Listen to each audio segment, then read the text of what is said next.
So, I go by Kansas now. My on Twitter is Space Arbys, and I have a podcast called the Meta Podcast at the underscore meta underscore cast on Twitter. And I have an episode coming out tomorrow. Hell yes. Hello, my name is CL. I voice apparently every male in this stream, Yes. which is going to be fun. I'm not going to deny that. But at the same time, Time to face facts. Something is going on here. Not that you didn't already know that. You've had the blurry outlines for all this strangeness for a long time. It's only after your stint with Aradia that you've managed to fill in all of the shapes and colors. Your friends, the companions you've been to hell and back with, you forgot about them. That feels like... you can't even come up with a sufficiently dramatic mixed metaphor. It feels bad. Your desperate friendship thirst was compelled. You get that, and it's mostly worn off by now. But what the fuck else are you supposed to do? It's basically just your job now. So, you'll keep doing that job. Whatever, let's just do the damn route. Who did Equius tell you about? His Moirel, right? You'll go try and find her in the middle of the woods, which is a very normal thing to do. You'll be normal. It's a normal kind of day. You zap to the mouth of the cave and are immediately set upon by a wild beast. Yellow eyes flash and sharp teeth glitter. You brace yourself to be made into dinner.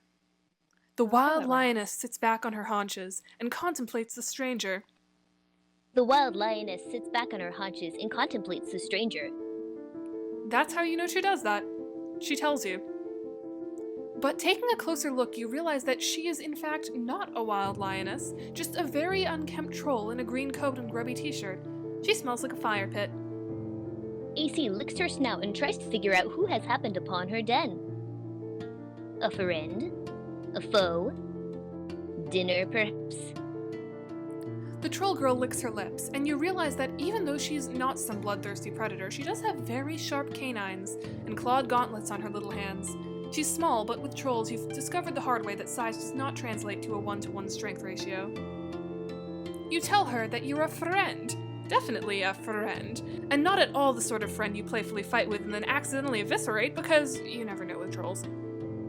The girl, whose name you have a sneaking suspicion might be Nepeta, scratches at her chin, her fingers curled up like a paw. You're worried that she's gonna put her eye out with those claws. AC wrinkles her nose and wonders what anyone could be doing all the way out here in the wastes. It's not very plausible. That one was a bit of a stretch. How did you come upon my cave? AC says it was a growl. We're going to stop this nonsense. You tell Nepeta that you will happily explain to her exactly who you are and what you're doing skulking outside her cave, but could the two of you maybe key down the drama? Talk like normal people? You've been down this road before and it's kind of bringing back painful memories. Oh. Nepeta leapfrogs off of you. A distinct olive gaze is firmly fixed on a boulder a few feet to the right of you. Her body language, which moments ago had you wanted to zap for cover to protect both your dignity and internal organs, is now stiff and wary. She looks even smaller than before. She mouths something that you can't quite catch, then she turns tail and scuttles back into her cave. God damn it, Nepeta, wait! You hurry after her, but you stop at the sound of a deep and resonant growl. There's something in that cave, and it is definitely not a kid playing a game. Game over. Alright, we are going to play along. It just so happens that you are an expert RPer, and by expert you mean you once played Soldier Purbeast with a stressed out Jadeblood kid, which you'd forgotten about until literally yesterday. Anyway, what you mean is, you've got some moves. You go limp and show Nepeta your throat, yielding to who is clearly the alpha female here. You're barely even role-playing here. Every olive blood you've met could rip out your intestines and wear them as a shawl. Nepeta beams down at you before remembering that she is a regal lioness. AC nuzzles a strange little cub and welcomes them to her cave. Appearing to realize that she doesn't need to describe her actions out loud because you are right in front of her, Nepeta nuzzles you gently with the top of her head. You get the feeling she doesn't get out much. You tell her that you didn't mean to startle her or anything. You just think you have a mutual friend, a big indigo blood named Equius. Nepeta digs her nails into your arms. Her eyes go wide. You know Equius? How? Where did you meet him? Tell me everything. Well, it's kind of a funny story. Before you can get into it, Nepeta launches herself off of you and scampers into the cave. When she runs, her knuckles occasionally touch the ground. You aren't sure if she moves like that naturally or if she is just very, very in character. She pauses at the mouth of the cave and gestures you inside, the sleeves of her coat flopping down past her wrists. If you had parents, they probably would have taught you not to follow catgirls into caves, but you didn't, so you're totally down. The cave is small and chilly. Several animal pelts cover the cavern floor, from creatures too large to be wolves but too shaggy to be bears. Maybe some sort of wolf bear? All of the furniture is hewn from stone, the recupercoon formed from a natural hollow in the rock. Of all the hives you spent time in, this one is the most rustic. You wonder why. Nepeta isn't a high blood, but she's certainly not a low blood either. She could have made a hive at least as nice as Tavros's. AC welcomes the strange cub to her den and invites them to sit down wherever they please. She realizes that her visitor is probably sleepy and hungry. Luckily, AC has a fresh kill. Oh, great. That is really lucky. Nepeta skips back outside, leaving you alone and feeling, well, like you followed a feral child into her cave. Torchlight burnishes shapes strange and foreboding. The irregular flicker disorienting. People used to do everything by firelight. No wonder medieval art is so preposterous. Dogs with the faces of old men and old men with the faces of babies. And speaking of art, drawings pepper the cave walls, shaky and crude, although you doubt even Michael fucking Angelo could do much with a canvas like this. The pictures seem to depict Nepeta and various other trolls, some of whom you think you recognize. You see Karkat's nubby little horns and Equius's broken one. A few pictures have been viciously scratched out. A couple of the self-portraits of Nepeta also feature a large, sleek white cat. You wonder if that's her hunter Sona. Lion Sona? Whatever. Then you hear a growl behind you and realize, oh, right. Nepeta has a Lucis. Hot, damp breath touches the back of your neck, and you turn as slowly and carefully as you can. Oh, hello, kitty! Two hissing mouths open in two snarls as a big cat backs you up against the cavern wall. Oh, Pounce, stop that, silly kitty. This is a friend. Nepeta hurries back inside, throwing herself onto her Lucis and petting rambunctiously. Pounce's hisses immediately turn to purrs. She rolls onto her back and bats big, terrifying paws in the air. Aw, who is a good kitty? Who is the very best kitty? Pounce, we have a guest for dinner. They know Equius. You do, right? Nepeta looks at you with sharp little eyes. You do know my Meowrill. You weren't lying? Oh, definitely not. You would never lion. You'll never forget Equius, no matter how hard you try. Although you did recently forget every single person you ever knew. That will absolutely never happen again, though. You won't allow it. AC leaves her weird friend in the very capable paws of her Lucis while she goes to prepare a delicious meal. Oh, damn, Nepeta, please don't go away and leave your guest alone with a ferocious beast. But Pounce seems pretty well placated by Nepeta's insistence that you are a friend and not food. She curls up on one of the animal pelts, tucking her head. Her tail twitches and her ears flick. You're pretty sure she's only pretending to sleep, like she's giving you a shot and if you fuck up, it's lunchtime. You sit very still and try your best to look unthreatening. Just a little while ago, this would have been easy. You'd been totally defenseless and thinking the most unthreatening thoughts, but now? Now you remember at least a little of who you were, and you know what you've done, even if some of it was done in dead-end timelines that never actually came to pass. You're not sure you can still call yourself an innocent bystander. Nepeta derails this dangerous train of thought by dragging in a huge haunch. That's just really the only word for it. A haunch. Something's leg. Wow, when she said she had a fresh kill, you figured that was part of the RP, like she was just gonna pull out a DiGiorno or something like that, but nope. She really did just tear apart some animal and bring you its leg. She has blood smeared over one cheek, her hair in pieces across her sweaty forehead. You get why she and Equius get along. They have an equivalent ferocity. Good thing you aren't a vegetarian. You are gratified to discover Nepeta appears to draw her roleplay line at devouring raw meat. You wonder if trolls could eat meat raw, or if it would make them sick. They definitely seem to be more natural predators than humans are, but then again, Most of them live in houses and eat cup noodles and play video games. You've never really met anyone like Nepeta. You watch her build a fire, and then take yourself on a little trip to the mouth of the cave while she cuts up the meat and spears it on stakes to cook. You come back over to the fire, when the meat looks a little bit less like flesh and more like food. Honestly, it shouldn't bother you. You've seen and been through so much worse. Guess the mind is a strange and many-layered beast. There you are. I thought you'd run out into the waste like a big powerful idiot. It's dangerous out there. Well, she went out there, although it's possible she's dangerous too. That makes Nepeta smile. She still can't quite meet your eyes, but she's fidgeting with her gauntlets less than she was before. So, you really met Equius? Really, really? She slides up close to you, almost too close to talk comfortably. You wonder if this is the first conversation she's ever had that wasn't through a computer screen. You tell her that, yes, really, you met him. You spent a good amount of time with him, too. That's incredible! I've never seen that silly guy hang out with anybody before.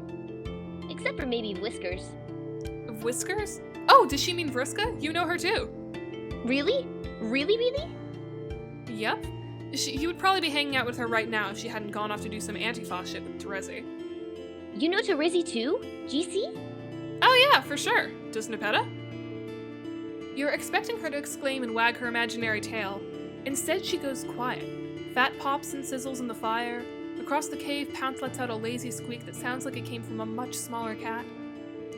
You ask Nepeta if everything's okay. So what you're saying is, you know all my friends. Well, that's not exactly what you said. It is kind of creepy if you dwell on it, but you keep meeting people through other people. That's normal, right? Well, you did just happen upon Vriska on a beach, and Aradia found you asleep in a field.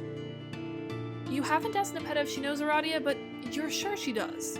Somehow. Slowly, Nepeta lifts her gaze from the flames and meets your eyes for the very first time. Maybe it's the firelight, or the shadows gambling on the walls, but she looks haunted. Hollowed out and filled with something you can't name. What are you? Nepeta may be goofy and playful and awkward. That doesn't make her an idiot. And you get the idea that treating her like one is a very good way to have a very bad time. And we are going to explain. You tell Nepeta that you don't know what you are, or even who you are. You certainly know better than you did a few volumes ago, but you think you're an anomaly. You crash-landed into someone else's story. Nepeta is still watching you carefully, muscles wound tight. She's ready to pounce. On the fire, the meat begins to blacken and burn, but neither of you say anything. There goes dinner. Me and some friends were supposed to play a game. Different from the games we usually play. Even Equius was gonna play this time, and he usually hates games. But then the game didn't work. Oh, right. You know about the game. She blinks at you. I dream sometimes. Dreams? Well, that's pretty normal. Not normal dreams, dummy. At least I don't think they are. I suppose that even if they aren't, I wouldn't have anything to compare them to. They are the only sort of dreams I've ever seen. I'm not sure what they are. I see other Nepetas sometimes. Sometimes Pounce is there and sometimes she is dead, and that always makes me very sad. I see my friends too. And other people I don't know, but who I think would be pretty good friends if I got the chance. The bright, hopeful note in Nepeta's voice digs deep at the center of you, plucking at your nerves like a cello string. It makes you so impossibly sad.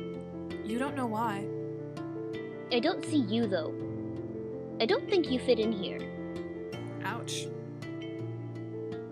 Oh, I apologize. I didn't mean to make you feel bad. My dreams are probably silly and don't mean anything. She springs up from the fire and K down on Pounce, burying her hands and face in thick white fur. You get up and follow after her, because what else can you do? You should probably give up on this particular round at this point. You've quite thoroughly killed all the friendship mood with all this existential angst. Why does she live all the way out here anyway? Wouldn't it be better to live closer to all of her amazing friends? At least Equius. Even Terezi, who's definitely very weird, has a house. Admittedly, it's in a tree, but it still counts. Oh, I'm used to when I was a Wriggler. Or I think I did. A big lovely house with windows and lots of furniture for Pounce to scratch. Pounce closes her eyes and purrs. But then, I don't know. Something happened. I remember fire and noise and lots of shouting. And then I was on Pounce's back and we were running for a very, very long time. I think it was pretty terrible. Nepeta's fingers tighten on Pounce's ruff. I like it here. You think back to a different olive blood girl in an oversized jacket who lived rough, and another one who made her living with murder. In fact, you could see Nepeta growing up into someone much like Polypa, sharper, meaner, all her bright edges sanded off, her games transformed into a struggle for survival. Even now, sitting bathed in firelight, she looks tired. Every troll you've met carries the same exhaustion between their shoulders. Even the high bloods, to a certain extent. They're worn to the bone by the sheer weight of history and a future that promises more of the same. What does one do in the face of such insurmountable misery? How can you, a simple, silent protagonist, ever begin to combat something so all-consuming, so monstrous? Nepeta is waiting for you to trudge through your mandatory self-aggrandizing introspective interlude. So, you do all you've ever claimed to do. You hold out a hand and wait for her to take it. Zap? Nepeta yelps and jumps an impressive 4 feet into the air. Fair, you were doing a dramatic gesture and forgot to prepare her for it. Sorry about that. Where? Huh? This is... Despite Aqueous's incredible strength and barely contained excitement, when he wraps Nepeta up in glistening, obscenely muscled arms, the embrace is the gentlest you've ever been witness to. Aww. This is an incredibly unorthodox manner for a pair such as ourselves to become acquainted. I apologize for this gaudy display of public affection. It is extremely unseemly of me. Well, he isn't really in public right now. Actually, the opposite. You're the asshole who popped into his private living space with zero warning. I suppose that's right. This is not the first time you have intruded on my space. Just let yourself in and out. How indecent. Okay, dude. Calm down. You'll get sweaty. I am always sweaty. Aqueous, you're smooshing me. Oh, Aqueous lets go, but he doesn't step away. He's looking at Nepeta like he can't quite believe she's real. are you real? I think so. I don't know how I got here. Don't worry about it. Just think of it as a reward for being such a very good kitty. Wow, is that a weird thing to say? That was pretty weird. You'll take it back, but Nepeta doesn't appear to have noticed your fumbling. She's scampering around Aqueous in increasingly excited circles. Maybe you can't fix these kids' lives, maybe you can't improve society, but when it really comes down to it, you have the power to bring friends together, and damn, you'll take it. Victory. Hashtag meowrats. Ah, they're Yeah. so good! So we are going to deflect. Wild! It's really wild that she doesn't see you in her dreams. No reason. Oh, by the way, does she want to see your sweet powers? You have super sweet powers. Zap? Let's see what we got here. Jade's room is bright and cheery, fresh flowers in the hanging pots, curtains pulled open wide to let the afternoon sunlight in. Jade sits on her bed while Dave paces in front of a line of squiddle toys, carefully assembled in neat ranks. This blue one here is clearly in charge. Look at his dominant posture. Also, he's the only motherfucker not tentacle deep in his homie. He's an untangled buddy that is some shit really cuts to the core of, like, emotions. It's actually because the magnets in him are messed up and always have been. Harley, you're ruining the magic. Come on. Oh, hey, mailman. Did you bring another stray alien? Because the last one has a fucking attitude, and also a surprisingly good snack sense. Snack sense? Yeah, sense for snacks. Like, you'd think it would have occurred to me before to combine M&Ms with popcorn, but it never did. Guess because I wasn't raised right. But yeah, Cargat has a good tongue. That's not what I meant. Anyway, hi, troll girl. Sup? Ooh, yes, I wanted to meet you guys. Are you the same aliens who harassed us for years and then stopped for seemingly no reason, but actually probably because the fake mailman ruined everything? Wow, damn, Jade. Sorry, that's not how I meant it. Who are you people? Where am I? Jade takes a step towards Nepeta, who bristles and hisses, her back arching. At this point, you're pretty confident in your assessment of the bug theming for the trolls, but they really continue to be cat-adjacent, don't they? Maybe cats are just the only cultural touchstones you have for fierce but skittish creatures with a lot of hair? While you're busy pondering cats, Nepeta does a wild scamper for the window. Oh, fuck, this is a tower, this is a tower, this is a tower!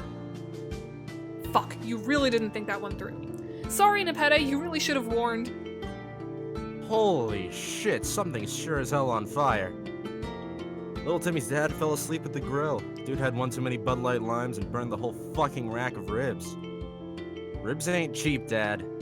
Now the barbecue's up in smoke, who's gonna eat that Walmart potato salad without ribs? No one. That's...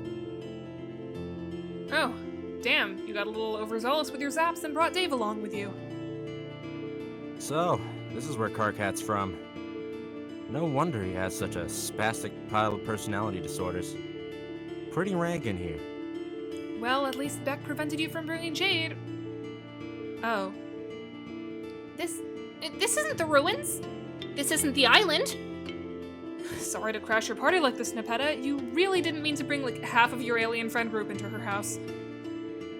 Nepeta is standing beside the dying fire, where the haunch has fallen apart into blackened chunks. Her hands are twisted in the layers of her coat, and she is shaking from head to foot. God, you just completely invaded her space. You are so totally...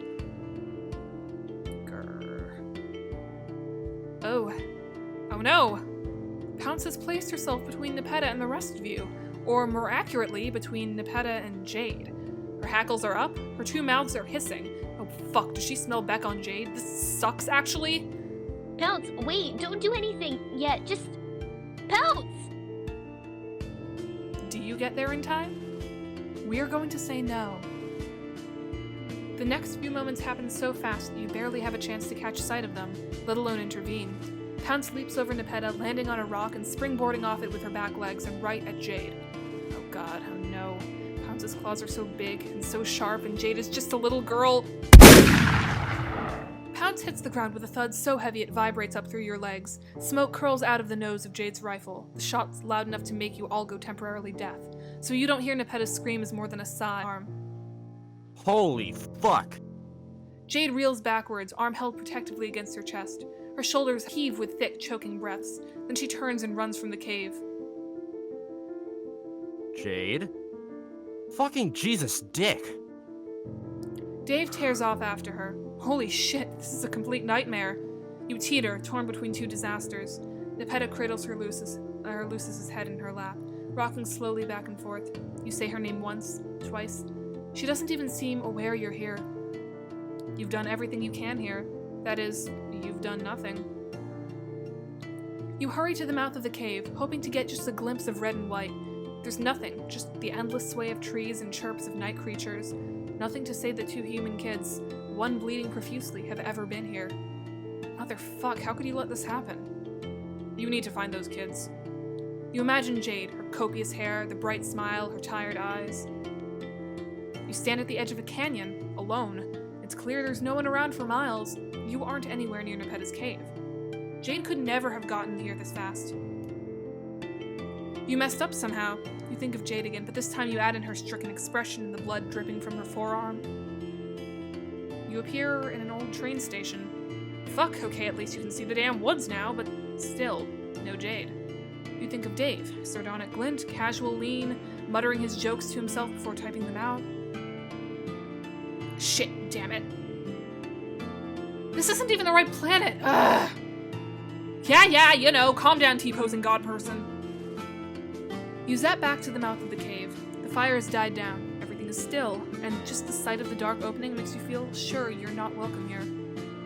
A girl lost her Lucis, and it's your fault. Two human strangers are lost in the wilds of Alternia, and it's your fault. Your powers are growing, you can feel it. That's why Beck couldn't stop you. Then why can't you find the kids? Because they aren't where they belong. You fucked something up again. The continuity, the timeline, something. Thematically, Dave and Jade don't fit in here. But now they're stuck. All alone. Because of you. Game over. Rest in pieces. Do you get there in time? We're going to say yes. Pounce's claws feel as big as they look. They're sharp too. Sharp claws. Incredible, those claws. Santa claws. Red soaks into the green velvet of your dress, slicking it heavy to your chest and stomach. Christmas. Wind whistles in your ears, accompanied by the strange ringing of chimes. Oh, no. Those are screams.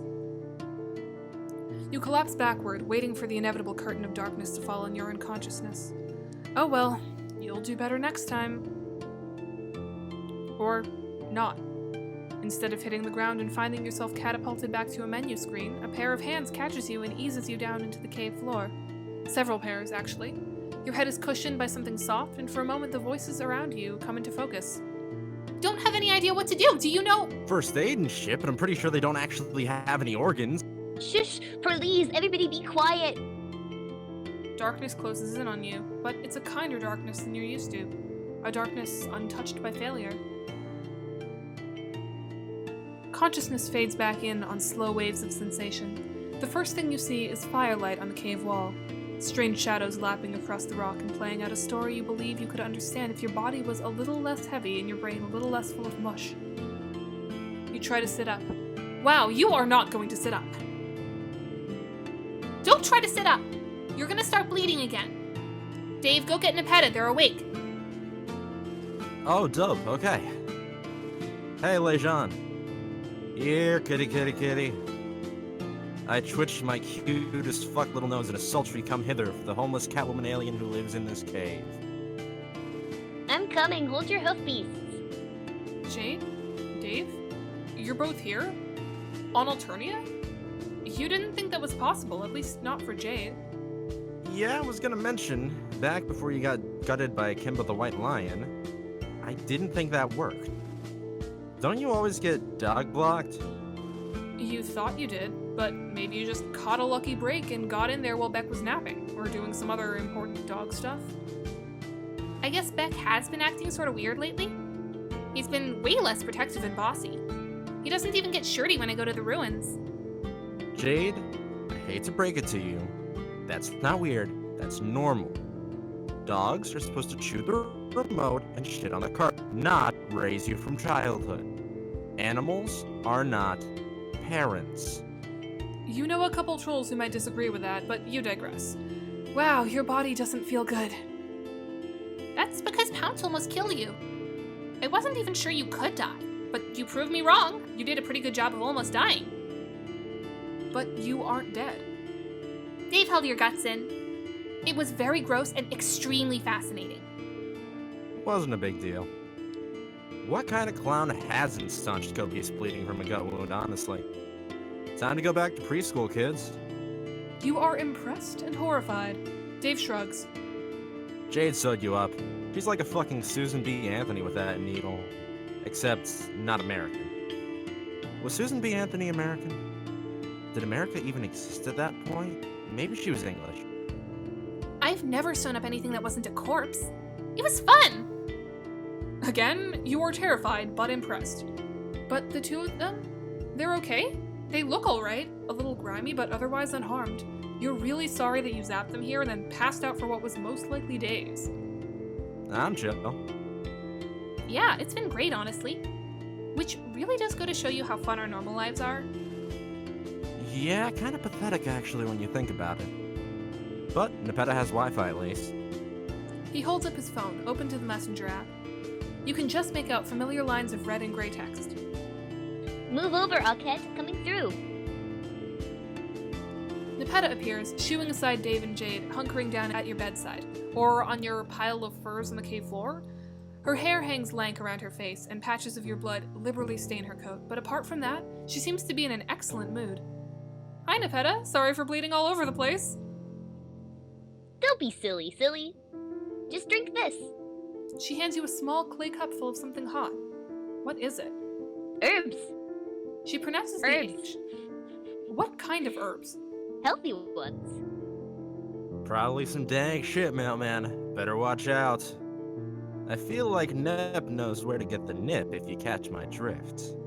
Shh, Shockhead, stop being weird. They'll help the healing process. I find them in the woods. Well, damn, if you find them in the woods. I get most of my remedies from the jungle too, Dave. Grandpa left me plenty of antibiotics and formaldehyde, but nothing for a headache or a bad tummy. He just used to tell me to chin up, little jadelet. Oh yeah, my bro's the same way. Ibuprofen, never heard of him. There's nowhere to get jungle medicine though, unless we're talking about the concrete jungle. Like, there's this old guy named Stevie who camps out in the lobby, and he'll fucking hook you up, but also I think he's a sex offender. Your planet sounds like so much fun. Yeah, it's alright. You thank Nepeta for the herb and take a little sip. Sure does taste like a bunch of boiled grass. Could be worse. You think Nepeta probably made the cup herself. She probably made everything in here. Honestly, if there's anywhere on any planet that you could choose to get mortally wounded, doing it near Nepeta was probably the right call. Nepeta smooths your blanket with little nervous passes of her hands. She's back to not looking at you in the eye. I had a very long talk with Pounce and told her that she's been a very bad kitty. She feels just awful about it and would like to make it up to you if she can. She's hunting something extra delicious right now. Oh, Pounce didn't need to do that. It really wasn't her fault. You just got your dumb ass in the middle of everything as usual.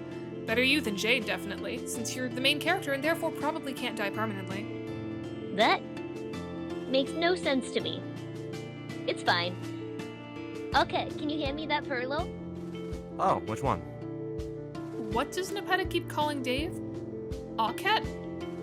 We bonded over shared interest. Except, some of us are totally 100% earnest in our interests, instead of acceptably ironic. Which is fine, it's not a big deal. Don't worry about it. Okay, you won't. The world begins to soften around the edges, melting like a scoop of ice cream. These herbs certainly appear to be the good shit. No matter what choices you make, when this particular writer gets a hold of you, you tend to do drugs. Your thoughts slide into one another, dissolving. You see your friends arrayed up before you, the two lonely girls and the strange, intense boy with hidden eyes. They watch you anxiously. You started this journey believing you needed to save these kids, and maybe that's still true. They certainly need someone to fix the mess of their lives and their planets and the crushing weight of brutal reality bearing down on them, but maybe you need saving too. Maybe you can all save each other. Whatever. You're high. You'll rest now. Group end. It's so good. It's so perfect. Is So this is it. You think this Sollux guy is going to be a piece of grub cake. From what both Karkat and Kanaya have told you, the poor guy recently got ghosted by his girlfriend? Best friend? You're not quite sure what they were, and apparently neither do their friends. For trolls, friend seems to be as loaded of a word as girlfriend. Regardless, from what you've managed to gather, they were quite close, and her ghosting him has had serious emotional effects. Thing is, the guy sounds like a mess and looks like a loser, and boy is he ready for you. He's been flying low for a while, and you're ready to scoop him up and baby feed him the tenderest of worms directly into his mouth. Figuratively speaking.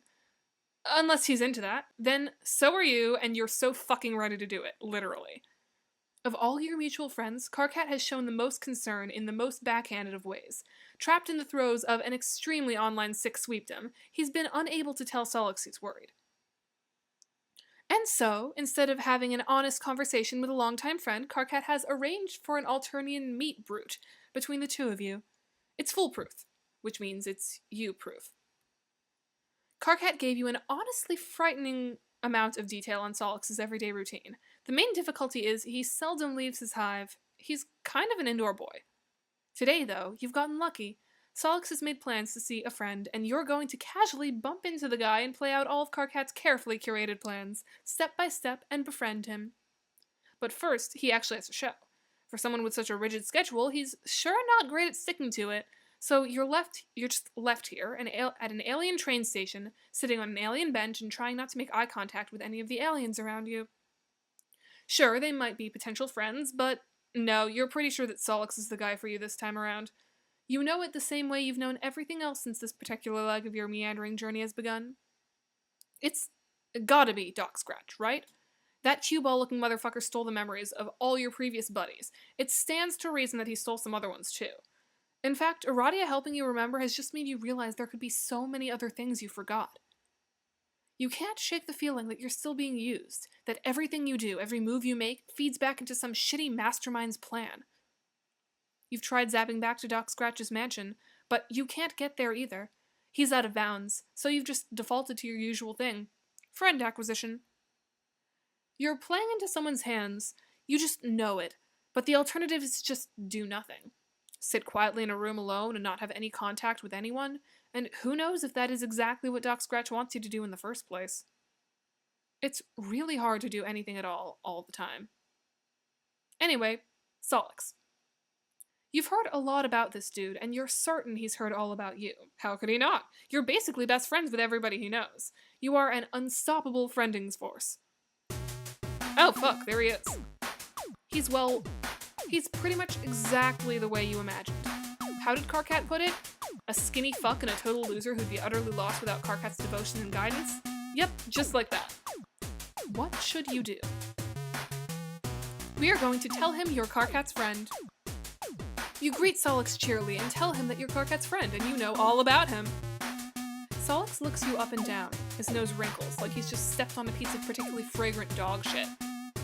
You stealthily check the sole of your shoes to check if the unpleasant aroma is coming from you. Nope.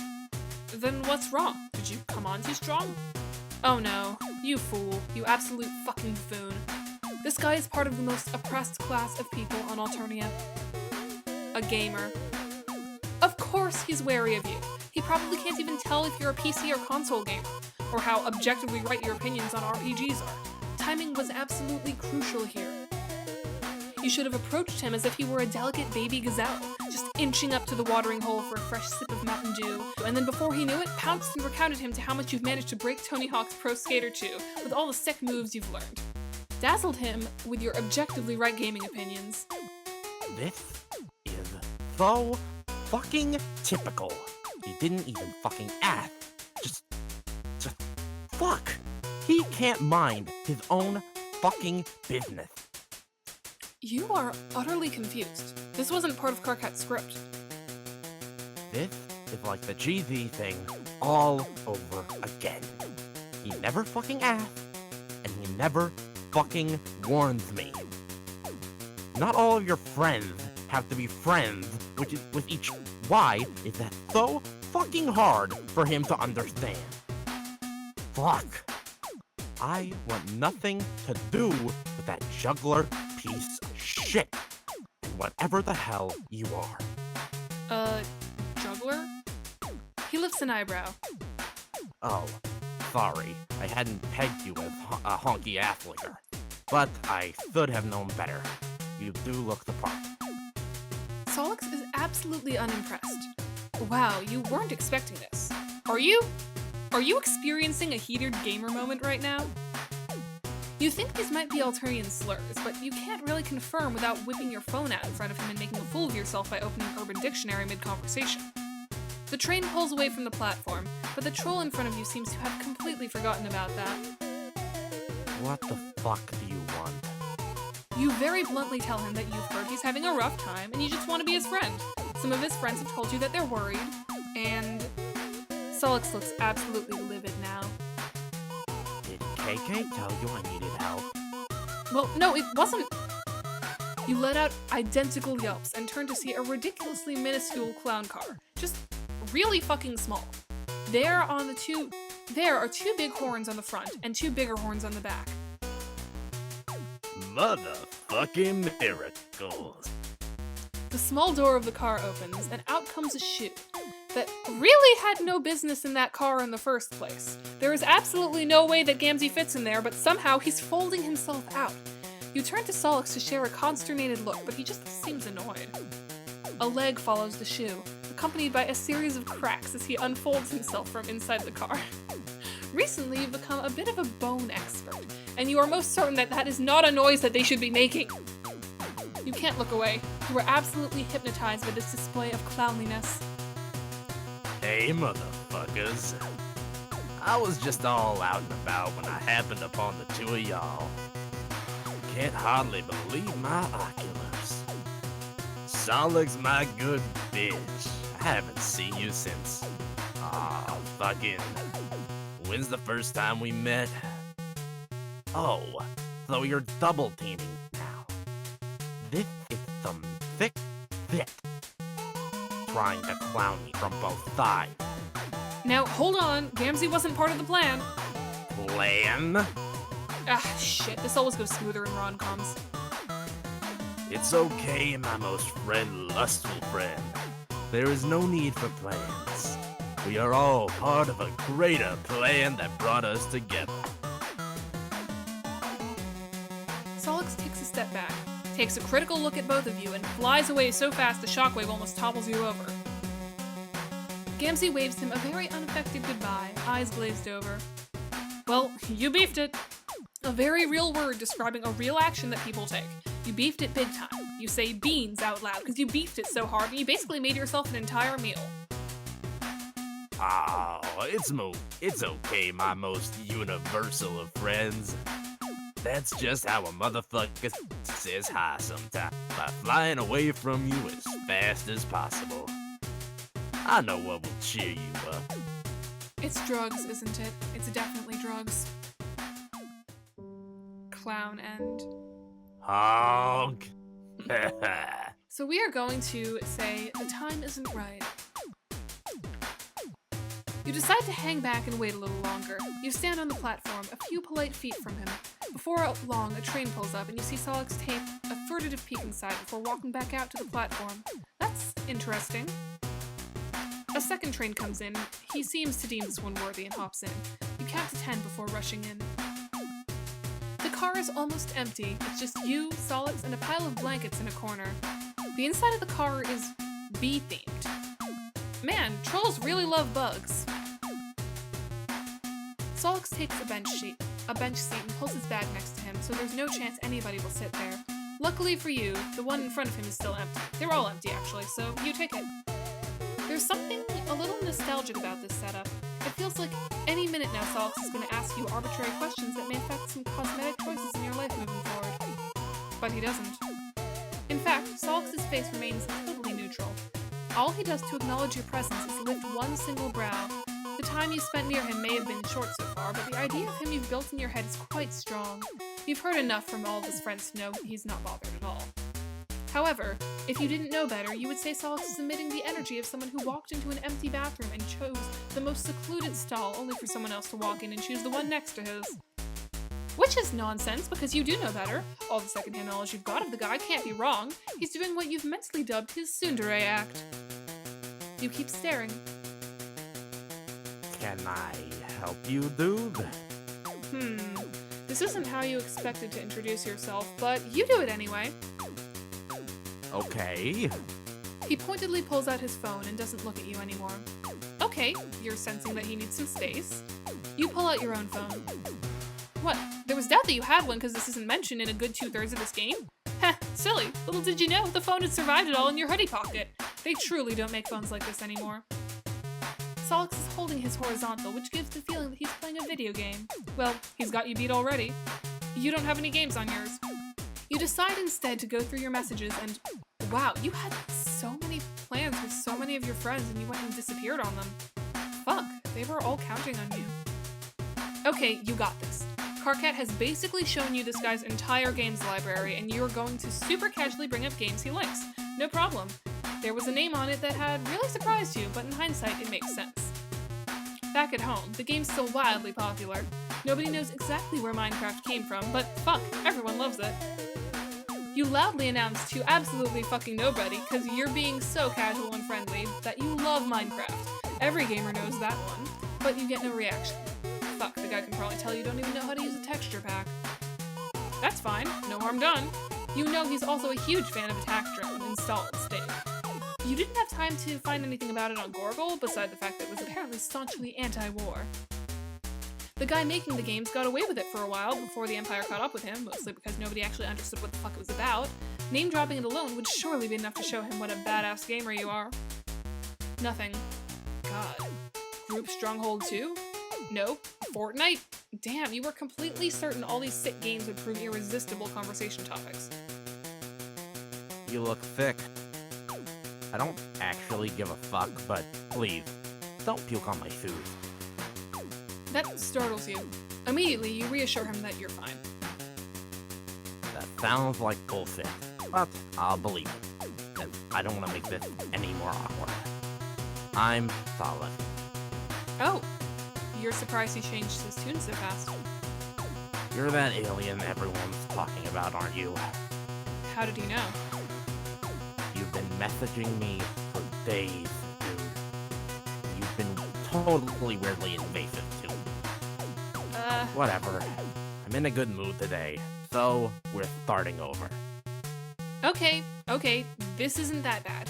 You can do this. You introduce yourself over again and try to play off the fact that you know a creepy amount of insider knowledge about this guy. I don't see what the big... Hey, why are you being so loud? Can't you see I'm trying to sleep here? A small olive troll pops out from the blankets in the corner. Somehow, this really shakes Sollux. We need to leave immediately. Why? You don't understand. This guy here is going to die, and we're going to go with him if we don't get out right fucking now. So what will you do? We are going to teleport away from the danger. As the train continues to shake, you grab Sollux's arm and teleport. And somehow, you end up in front of John's house? Huh. Well, of all the places you visited, his neighborhood is probably the friendliest. And there's something about the knowledge that Dad is around the area that makes you feel safe. Like, if you needed it, you could absolutely get a dose of parental guidance, or at least a fresh croissant. You turn to check on your new friend. Sollux is scrunched up in the house's shadow, trying to play it cool, but obviously shaken by how sunny it is. Once he realizes that you are indeed not being burned alive by the sun, he visibly relaxes. What the actual fuck did you do? This is obviously not Alteria. It's a little hard to explain things without flexing at this point, so you allow yourself to brag a little in hopes of impressing Sollux. You explain that not only is this place safe, but also John programs a little. He's probably worse than Karkat at it, and he'll surely cheer Sollux up. You're certain Dave is also around, and he reminds you a little of... Can you stop? Fuck! Stop what? I don't think you get how weird you're being. I haven't told you anything about me, but somehow you managed to know a lot of really personal information about me. Honestly, it's creepy as fuck. I know you're friends with basically all of my friends, and I'm sure they told you I'm kind of an aloof piece of shit and grumpy and hard to get along with. And half the time I feel like I don't even deserve them. And then you walked in, and they all adore you instantly. Fuck, even Ek likes you. You don't understand. Shouldn't this make your friendship easier? You don't get it. I'm way more complex than whatever the fuck I say online and what my friends told you. Real life isn't like a dating sim in which you fumble your way into the right choice. Why do you even want a friend? Well, both of you share so many friends, it's only natural, isn't it? Sollux looks at you. His expression remains neutral, yet somehow you feel harshly judged. I don't think you understand how things work for people like me. I had a wake-up call in which I realized nothing I do really matters. Whether I want it or not, I'm destined to be a war machine. And I already got a taste of it once. It can't be harder than the first blood, right? He smiles a little. It makes you feel worse. Sollux is letting you in on something you don't have the full picture for. Anything you could say at this point wouldn't be of any help. I'm stupid enough that I'll resist, so it will definitely suck big time for me. But I already made the mistake of trusting someone who let me believe I could make a change. But shit got fucked and that's that.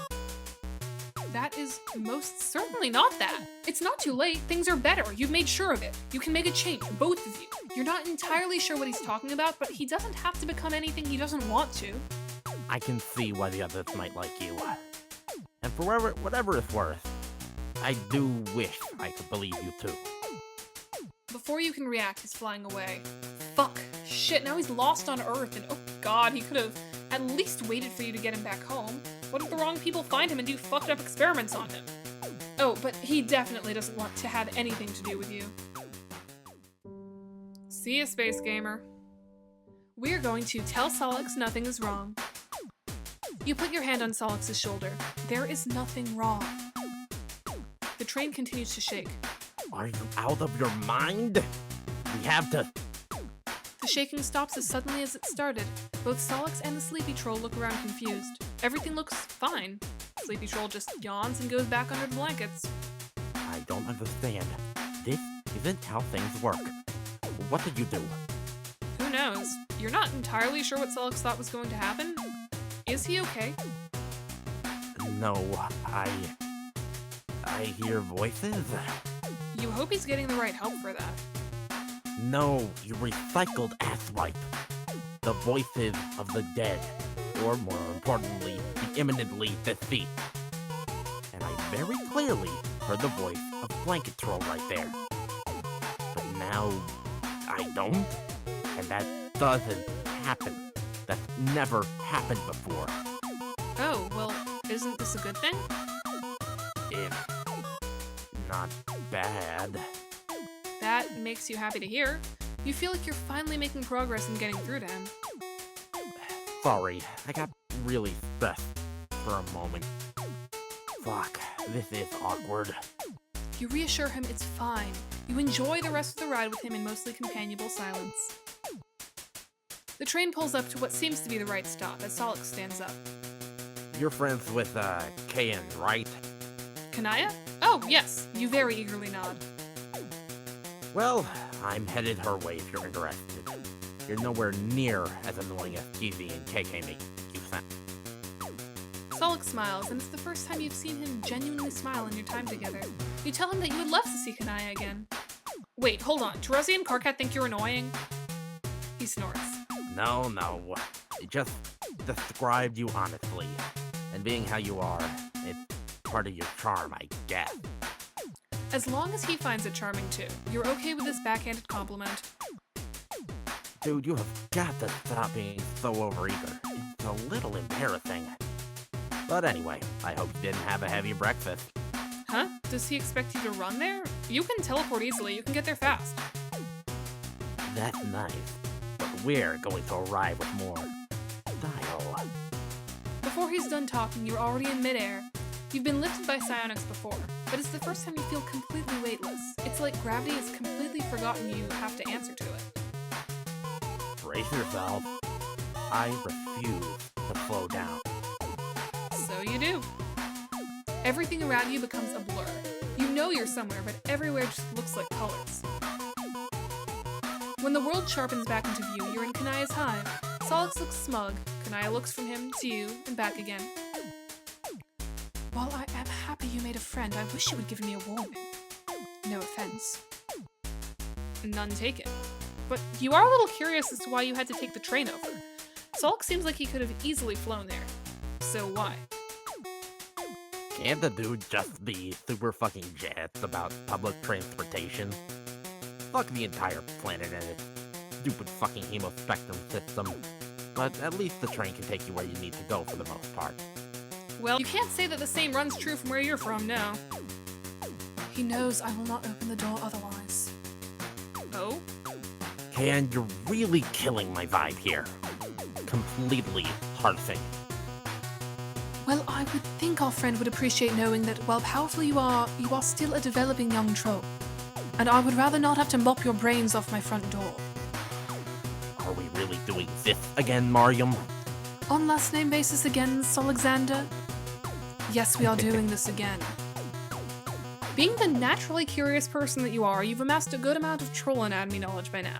Thus far, weird alien brain anatomy has eluded you. What happened is that I have big brain that is almost as big as mine. What happens is that when we were younger, Sollux would get really sleepy if he used his powers too much.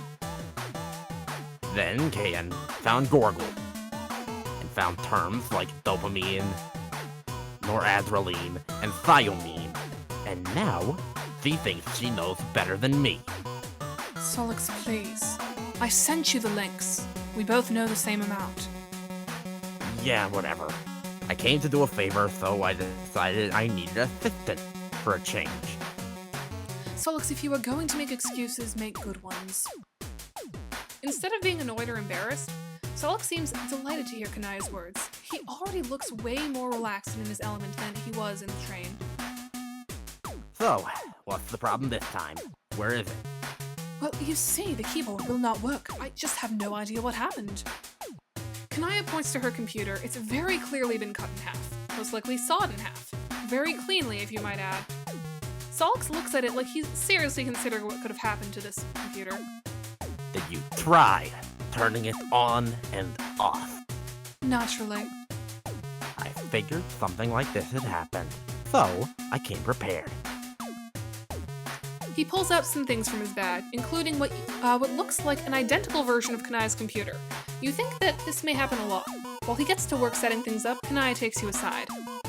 I have to say, I'm really impressed. Yes, you are quite impressive.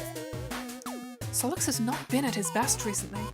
You see, we had what you might call a falling out in our friend group, which resulted in 3 serious injuries and 1 death.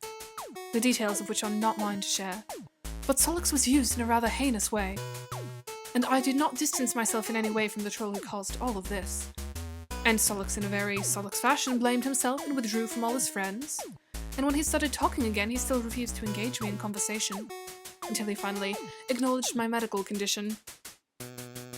Oh boy, Kanaya hadn't mentioned a medical condition up until this point. You hope you haven't accidentally made her overexert herself or been rude in any way. You wonder if it's okay to ask. I can see you are interested in what my condition is. It is quite serious and frustrating at times, but I've stopped blaming myself for it. And just accepted it as part of my life. You nod. You are overall a rather healthy individual. You tend to get injured on a bi-weekly basis, but somehow always miraculously come out of it just fine. Huh. You truly are one lucky son of a bitch. It is still a little embarrassing to admit. You tell her she's your friend. You will not judge her at all. In fact, you want to take a moment to appreciate her for not judging you. She definitely has it more together than you. She smiles one of the warmest smiles she's given you. Very well. I'm not proud of this, but I am... My medical condition is that I am bulge cursed. By Vriska. Vriska cursed my bulge.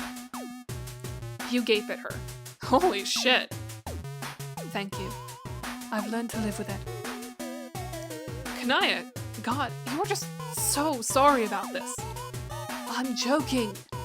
I'm making a joke. About my crush on Vriska being a medical condition. I thought it would bring a bit of levity to the situation, but you just looked so concerned. You tell Kanaya that her sarcasm face looks a lot like her normal face. Yes, people have told me that before. Sollux chooses that moment to slide back in. It's all set. Thank you. I added something that you've been bothering me about for a while. They move towards the computer, and you can't see the screen from where you are, but you can see Kanaya's face light up at whatever they're looking at. Oh, Sollux. I know you did not want to share these pictures. I hope I did not push too far. No, you didn't. I was just being a stupid fuck. Don't know why I was so hung up on it. I'm 6 now. I'm technically an adult. Not really, but thank you. It means a lot to me. Yeah, whatever. We both look like stupid grubs in these pictures. That immediately grabs your attention. Well, we were quite young. You try moving closer to take a peek, but Kanaya throws you an absolutely murderous look. Whatever embarrassing childhood memory lane they're going down, it seems that it's deeply personal to Sollux. For once in your life, you mind your own business. It's kind of awkward to see myself like that. What the fuck am I wearing? It was very fashionable for the time. I would know, I'd made it for you. It's not you or the fashion. It's just... Picking up on his discomfort, Kanaya saves the day before you can butt in. Focus more on what you had done to your own hair. Sollux, what had you been thinking when you did that? Hey! After a few more minutes of reminiscing, they move away from the computer and back to where you're standing. You hope they both appreciate you staying in your own lane. Anyway, I have to say, I'm rather surprised to see you with company. Yeah, I guess I got my whole own Bartby's reputation to keep, but what can I say? Is that why Miss Patience keeps bringing up the delightful conversation you two are having? Well, I got big fucking news.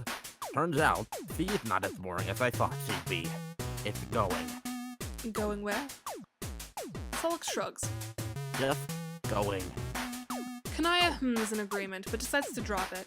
It's funny to think that you thought this guy was a complete loser. He seems to have more game than the average gamer. A stealth Chad, in a way. Wait, hold on. Why does Kanaya get to introduce Sollux to someone, but Carcat has to come up with an incredibly convoluted plan for you two to meet? No offense to you or KK, but KK has no filter on who he lets into his life. Yeah, no offense. You feel like you may start taking actual offense. I hate meeting new people. Do I look like I know what the fuck a Dave is? Bitch, I'll kill you. No, you will not. No, I won't. It's a meme. Fuck, man. She smiles pleasantly. You feel a bit like an outsider, like you're missing some history between them, but you can't help but feel a little warm on the inside at the sight of friendship. Anyway, we should leave soon. Why? I thought you were going to stay the day. It's a rather long journey. It's whatever. I left some fit running that I'll need to check on. Ooh, hacker shit. Of course not. Very well, at least let me get a couple of shirts I fixed for you. And if you would be kind enough to drop a couple of things off at the drone office. I fixed a sweater for Carcat. Yeah, no problem. The moment Kanaya steps away, Sollux is in your face. So, we're not staying over because you're obviously not, and having you over for a sleepover would be fucking weird. You can't argue with that. But, also, you seem okay. I wouldn't mind spending more time with you, which is something I don't tell everybody. There's a frozen muscle beef nectar palace near the drone office. We can go there. Oh, fuck. Oh, yes. It's a friend date. Sweet Victor. Hell yes. Keep your eyes open for lots of fun content in 2020, and I will see you all next time.